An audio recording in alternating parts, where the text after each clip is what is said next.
Hey kids, it's that time of year. Wait, let me get in the mood. Hey kids, it's that time of year. Let's get into this top 10 lists. Oh, but they're not really going to be top 10 lists. It's pretty much only this video that's going to be a top 10 list. We've got the top 10 K-pop albums of 2018. Tomorrow I'm going to be doing my top 50 albums in general, so not just K-pop albums. I'm also planning on doing a top 10 K-pop songs. I don't think I'm going to do just top 10 songs overall. I can't be bothered, that would take ages.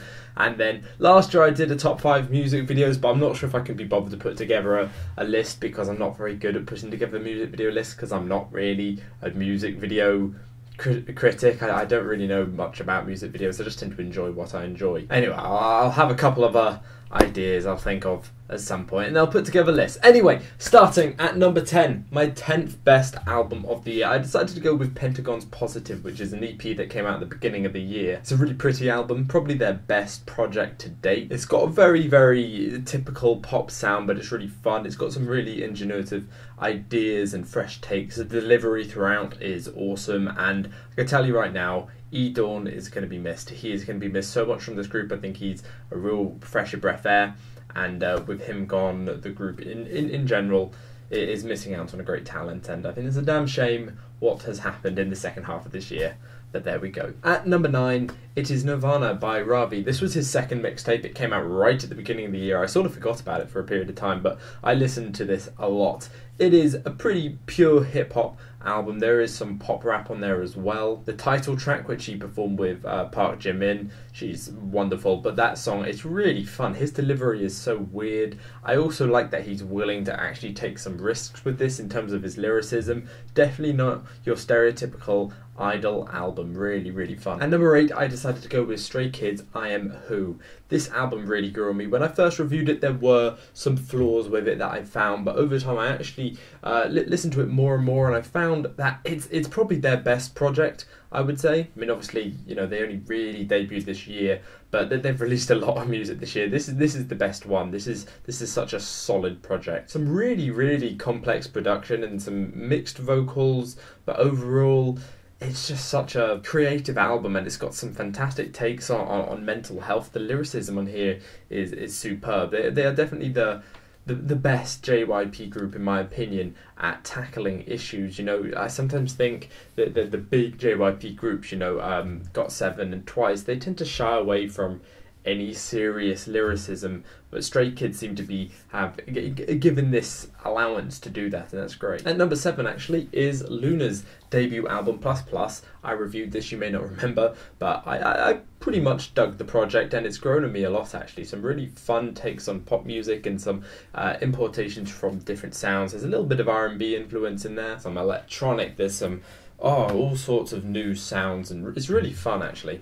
It's also grown on me a lot, I have to say. When I first reviewed it, I felt it was a very pretty, fluffy, pink pop project, but it's grown on me a lot. At number 6, it is J-Hope's mixtape, Hopewell. This was such a surprise. I really didn't expect it to be anywhere near this good. You know, we hadn't seen much from J-Hope solo-wise before, and I wasn't exactly that hopeful. There was a lot of build-up to it, and I kind of felt people were overhyping it a little, but when it did drop, wow, was that satisfactory. You know, the first 2 tracks are pretty much pure pop hip-hop tracks, and then we move into things like Baseline and Hansang. Daydream is sort of like in between those two, but Baseline and Hansang is like these really deep, heavy, bassy hip-hop tracks, and then we move into Airplane and Blue Side, which are both kind of R&B tracks, and there's this real nice mythology to it, not mythology, methodology. The way it transitions between the tracks is superb. All of the instrumentals are really creative,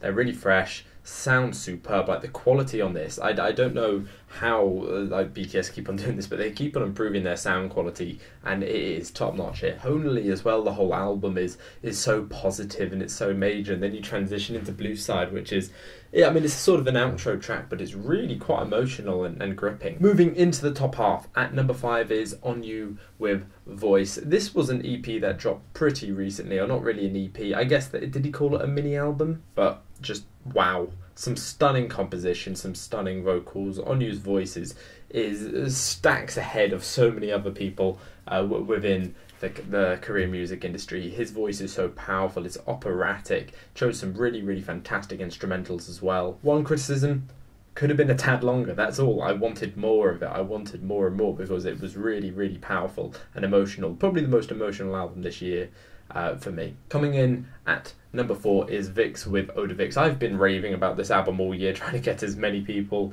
to listen to it because I felt it got a little bit ignored. I have it somewhere. It's back there. Can you see the red in the corner? It's sort of just behind Blooming Days. The best Vixx album yet. It's so creative, it's very experimental pop music, superb instrumentals, some fantastic vocals. I don't know what else to say about Vixx. They're very creative, meshing their hip-hop side of Ravi with their R&B side of Leo, and then they got the more pure pop and ballad vocalists like N and Ken and stuff, and it's just such a fantastic way that they mesh all these different talents together into a fantastic album, honestly. It's so good. Now, in the bronze position, 3rd place, I've decided to put Day 6 Shoot Me. It was very much a toss-up between Vixx and Day 6 for this place, but Shoot Me Youth was a project they released sort of late summer or early summer, I can't even remember now. Anyway, this is a pop rock record. They've had a great year, Day 6. They've released a lot of music and I've enjoyed a lot of it. But this, for me, this is the pinnacle of the stuff they've released. It's so powerful, and the compositions they put together are really, really unique and smart. Tonally, it's very different to a lot of their music. It is very dark. The whole album is quite dark, and then every now and again they'll lighten the mood, but then you look at the lyricism of those fairly happy sounding songs, and Jesus Christ, these kids are depressing, man. They're depressing, man. But the amount of times I put this album on whilst I was walking to university just showed how much I liked it. So often I would just put it on, play it through, and I'd be like, right, well, I still have like 15 minutes on the bus left and I need to play it again. So yeah, it's such a solid project, and probably not necessarily the best Day 6 project. I think that might go to Moonrise. Was it Moonrise or Sunrise? I get mixed up between those two albums. Anyway, at number 2, silver position, I decided to go with BTS Love Yourself.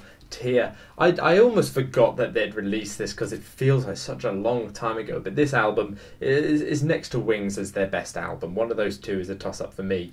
It's very, very unique. I love the story they have interwoven through the songs and the growth through the lyricism. It's really smart and very unique. I would say the only criticism I have of this song, it does have some songs that I feel don't need to be on there. I think you could just get rid of So What and just kick it out of there. There's no need for it.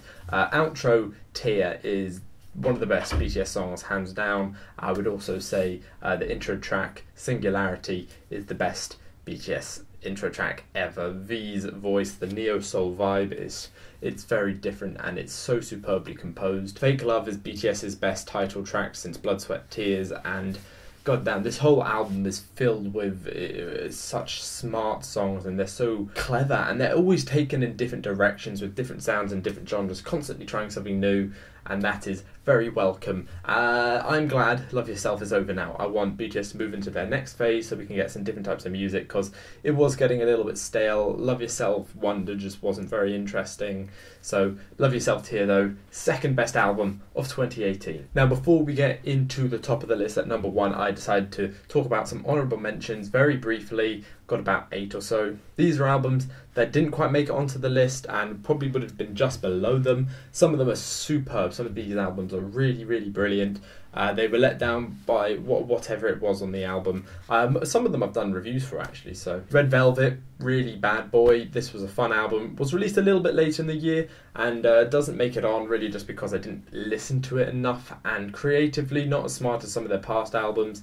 But I still really enjoyed it, so it's sort of around, I would say, around the 14th mark, I don't know. Got to talk about EXO's Don't Mess Up My Tempo. For some reason, people seem to think I don't like this album. I liked this album. I liked it a lot, actually. It's about a high 6 to a low 7. Really fun, creative. Let down only by about 3 tracks on it that I'm not so keen on, but the rest of the album I'm in love with. I think it's brilliant. Some really fun, creative ideas. Twice Summer Nights, best Twice project in a while, and yeah, I mean, they've released a lot of music this year, and I feel a lot of them have followed a very, very similar plot or very similar idea, and it just rang a little bit false for me, the way they kept on releasing these songs. But they've still had a really, really successful year with some great tracks released that I've enjoyed a lot. So Summer Nights makes it onto the honourable mentions. RM's Mono, A superb album, let down only by the fact that it is a little bit dull. I know what he was going for, I understand that. It was very much an album that I listened to whilst I was working, but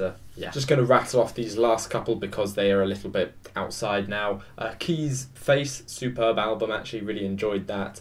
Triple H's 1990X, of course Triple H now, I guess they're broken up, which is a damn shame. A lot of fun instrumentals on there, and some really interesting deliveries. Sunmi's Warning, which came out a little while ago now actually, was also superb. And Yellow Flower by Mamamoo. God, I miss them. Haven't heard a Mamamoo track in a while.